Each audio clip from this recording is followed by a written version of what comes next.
Olá, amante do terror. Hoje eu vou falar sobre o quão perigoso pode ser o SCP-169. Eu estou assumindo que a maioria de vocês já o conheça, pois ele é bem conhecido entre os SCPs, então eu decidi que em vez de fazer um vídeo falando quem ele é, eu decidi colocá-lo neste vídeo, pois além de dizer quem ele é, eu irei dizer o quão perigoso ele pode ser.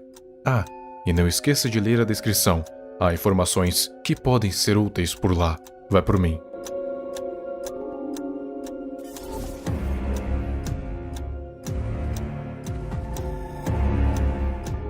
Nós, seres humanos, não conhecemos quase nada dos oceanos do nosso planeta, cerca de 20%, e os outros 80% permanecem inexplorados, porque a sua maior parte permanece no fundo do mar, um local que nenhum ser da superfície sequer sonha em pisar, porque além da pressão extrema e do completo breu, ainda há criaturas desconhecidas pela ciência, chamadas de criaturas abissais. Essas criaturas têm aparências diversas, uma mais horrenda que a outra, uma mais perigosa do que a outra, e é lá onde vive o SCP-169, conhecido como o Leviatã. Ele é uma criatura artrópode que vive, logicamente, no fundo do mar, e pouquíssimas vezes em toda a sua vida subiu para a superfície, e não dá para dizer muito sobre a sua aparência, porque é muito difícil descrevê-lo, e provavelmente você já sabe o porquê. SCP-169 é provavelmente a maior coisa que reside nessa Terra, e se atente ao que eu disse, provavelmente. Não faço a mínima ideia se há algo maior que ele no universo SCP que resida nessa dimensão. Se tem, deixe nos comentários. E por que eu acho isso? Nada demais. É porque estimam de ele medir entre 2.000 e 8.000 quilômetros de comprimento.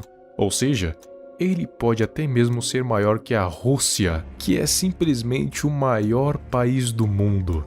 Se não é suficiente, essa coisa pode estar viva desde a era paleozoica, antes mesmo dos dinossauros, pois as criaturas do mar vieram primeiro que as terrestres. Não se sabe qual é a sua fonte de alimento, nem o que ele faz para sobreviver. Mas é bom relembrar que não conhecemos nem a metade do mar, então vai lá saber o que há lá embaixo realmente. Até agora existe apenas um, e é bom torcermos para que permaneça desse jeito, porque nós vamos ver agora o que significa a presença deste ser e o perigo que ele pode representar para os seres que vivem nessa superfície, caso ele decida emergir, e mostrar o porquê de, em vez de classe Keter, ele deveria ser classificado como Apollyon.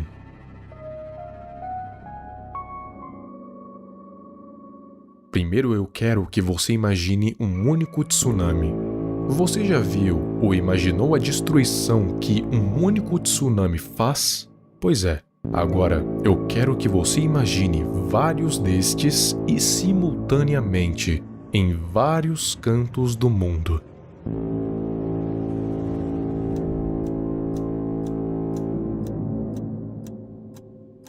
É isso que acontece quando ele começa a se mexer em direção à superfície. Abalos sísmicos vão acontecer tão abruptamente que as placas tectônicas vão começar a se rachar debaixo das águas e vários tsunamis vão começar a se formar, principalmente em países mais baixos, como o Japão. E, obviamente, isso seria uma destruição em massa e notícia mundial. E olha que ele nem ao menos chegou na superfície ainda. Ele apenas começou a se mexer. Depois de todos os abalos, o 69 está começando a emergir. E adivinha só, os terremotos e tsunamis vão começar a aumentar. Nisso, boa parte do mundo já está destruído. E quando identificarem o causador, vão tentar matá-lo, mas vão ver que é inútil e fazer um plano de sobrevivência, pelo menos até o monstro voltar para o mar. Agora o SCP-169 já está perto da superfície. Cada movimento que ele faz gera ondas de choque enormes, capazes de serem sentidas a quilômetros de distância. E ele então finalmente chega em terra firme. Nisto eu estou considerando que ele possa andar e respirar fora da água. Eu te pedi para imaginar um tsunami, correto? Pois bem, agora eu quero que você imagine um asteroide. O que acontece quando um asteroide colide com a Terra? Exato! uma cratera enorme que pode até mesmo causar terremotos ao redor por causa dos tremores. Ok, agora imagine esse mesmo asteroide caindo de novo e de novo e de novo, sem parar. O que será que aconteceria? A resposta está mais que evidente. Então, esses asteroides caindo seriam quase equivalentes a cada passo do SCP-169. Ou seja, a cada passo ele abriria crateras no chão e poderia causar terremotos por onde passasse. Em menos de 24 horas, tudo seria completamente varrido pelo SCP, e os humanos que se salvariam seriam aqueles em abrigos subterrâneos ultra reforçados, prontos para qualquer abalo. E é claro, torcer para que ele não pise diretamente em cima de onde vai estar o abrigo. Depois é torcer para que ele volte novamente para o mar e permaneça por lá por mais alguns milhões de anos.